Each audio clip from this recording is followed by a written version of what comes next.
One of the biggest parts of Rock Band was the idea of bragging rights. This was big within Guitar Hero as well.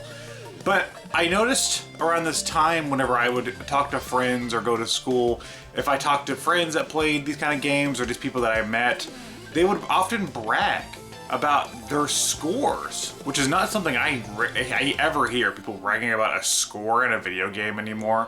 But yeah, people cared about that kind of stuff. They cared about like, oh, I could beat this song on Expert, or I could beat this song 100%, or I could beat this song this way. And it was a big deal. You practiced to get there. You practiced to do that. I remember I used to be able to get 100% on Expert on Give It Away by the Red Hot Chili Peppers.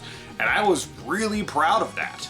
I think this game, as well as Guitar Hero, introduced a lot of people to classic music, or just new kinds of music that they weren't familiar with before.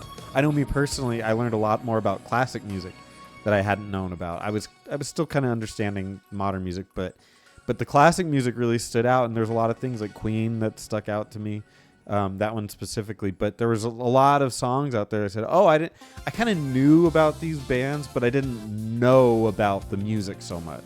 And that introduced me to a lot of it. And I think that's a really good thing. I think a lot of people probably added to their musical repertoire, if that's how you use that word, with this game and with these kinds of games.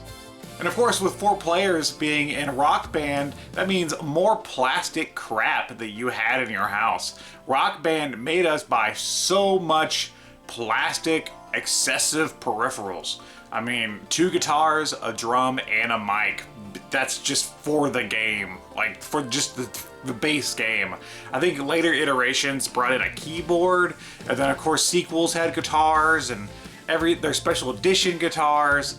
And this stuff was everywhere. If you went to somebody's house and they played these games in a corner or in a closet somewhere, yeah, there was a bunch of plastic instruments. So while our parents were worried about the housing market crashing in a year or whatever, we were living it up with our plastic crap.